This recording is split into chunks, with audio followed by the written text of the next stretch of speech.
വല്യുള്ളി കൊണ്ട് ഇതാ ഇങ്ങനെയൊന്ന് ഉണ്ടാക്കി നോക്കൂ കേട്ടോ. ചോറിനും ചപ്പാത്തിക്കും ഒക്കെ ബെസ്റ്റ് കോമ്പിനേഷൻ ആണ്. ഉണ്ടാക്കാനും വളരെ എളുപ്പമാണ്. നമസ്തേ, ഞാൻ ധന്യ. ഇത് വെജ് കേരള. എല്ലാവർക്കും വെജ് കേരളയുടെ ഒരു പുതിയ വീഡിയോയിലേക്ക് സ്വാഗതം. വീഡിയോ ഇഷ്ടപ്പെട്ടാൽ ലൈക്കും കമന്റും പിന്നെ ഒരു ഹൈപ്പും കൂടെ തരാൻ മറക്കല്ലേ. ഈ ഒരു റെസിപ്പിക്ക് വേണ്ടി ഞാൻ എടുത്തിട്ടുള്ളത് 4 മീഡിയം സൈസിലുള്ള വല്യുള്ളിയാണ്.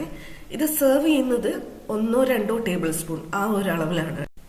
ഇത് കട്ട് ചെയ്തിരിക്കുന്ന രീതി ഒന്ന് ശ്രദ്ധിച്ചോളൂ കേട്ടോ. ഇത് ഇത്രയും ചെറുതായിട്ടാണ് ഞാൻ കട്ട് ചെയ്തത്.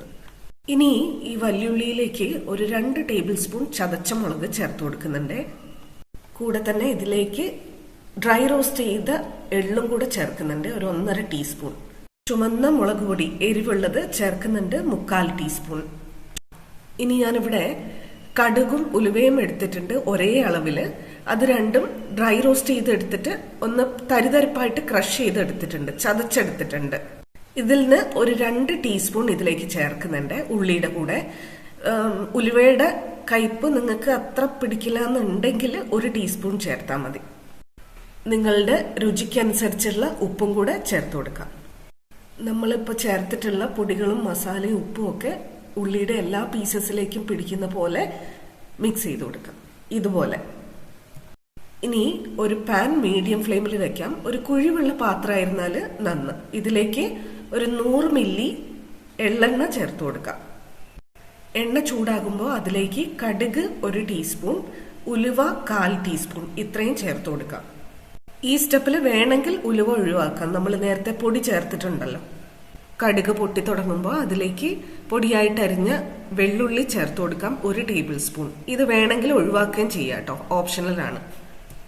ഇതിന്റെ കൂടെ തന്നെ പച്ചമുളക് ചേർക്കാം, ഒരു 4 എണ്ണം. നല്ല സ്പൈസി ആയിട്ടുള്ളതാണ് ഞാൻ എടുത്തിട്ടുള്ളത്. കൂടെ തന്നെ ഇഞ്ചി നീളത്തിൽ അരിഞ്ഞത് ഒരു 2 ടേബിൾ സ്പൂൺ. ഇനി ഇതൊന്ന് സോട്ടേ ചെയ്ത് കൊടുക്കാം, നന്നായിട്ട് വഴറ്റി കൊടുക്കാം. ഒരു 15 മുതൽ 20 സെക്കൻഡ് വരെ മാത്രം. കാരണം എന്താണെന്ന് വെച്ചാൽ ഇഞ്ചിയും പച്ചമുളകും ഒരു പകുതി വേവിൽ കിടന്നാലേ അതിലേക്ക് രസങ്ങൾ കയറി പിടിക്കുള്ളൂ. ഇനി ഇതിലേക്ക് ചേർക്കുന്നത് ഒരു 1/2 ടീസ്പൂൺ കായത്തിന്റെ പൊടിയാണ്. ഇത് ചേർക്കുന്നതിന് മുന്നേ തീ ഒന്ന് കുറച്ച് വെച്ചോളൂ, അത് പെട്ടെന്ന് മൂത്തു പോവില്ലെങ്കിൽ. ഒരു 2 തണ്ട് കറിവേപ്പിലയും കൂടെ ചേർത്ത് അതൊന്ന് ക്രിസ്പ് ആവുന്നത് വരെ വഴറ്റി കൊടുക്കാം. ശേഷം ഇതിലേക്ക് ഒരു 2 നുള്ളു കശ്മീരി ചില്ലിയോ അല്ലെങ്കിൽ സാധാരണ മുളക് പൊടിയോ ചേർത്ത് കൊടുക്കാം, ഒരു നിറത്തിന് വേണ്ടി. നന്നായിട്ടൊന്ന് മിക്സ് ചെയ്ത് കൊടുക്കാം. ഫൈനലി ഇതിലേക്ക് ഒരു 1/4 കപ്പ് വിനാഗിരി ചേർത്ത് ഒരു 10-15 സെക്കൻഡ് നേരം മാത്രം, അല്ലെങ്കിൽ ഇതുപോലെ എണ്ണ തെളിഞ്ഞു വരുന്നത് വരെ മാത്രം ഒന്ന് ഇളം തീയിൽ തിളപ്പിക്കാം. ഇനി നമുക്കിത് നേരെ ഉള്ളിയിലേക്ക് ചേർത്ത് കൊടുക്കാം. നന്നായിട്ടൊന്ന് മിക്സ് ചെയ്ത് കൊടുക്കാം. ഇത് നമുക്ക് വേണമെങ്കിൽ ഇൻസ്റ്റന്റ്ലി കഴിക്കാം, അല്ലെങ്കിൽ 2 ദിവസം വെച്ചിരുന്നു കഴിഞ്ഞാൽ ഇതിന്റെ ടേസ്റ്റ് നന്നായിട്ട് കൂടും കേട്ടോ. ഇതിന്റെ ഷെൽഫ് ലൈഫ് പറഞ്ഞാൽ 2 ആഴ്ച വരെ ഫ്രിഡ്ജിലും 2 ദിവസം വരെ നോർമൽ ടെമ്പറേച്ചർ, ഫ്രിഡ്ജിന് പുറത്തും കേടുകൂടാതെ ഇരിക്കും.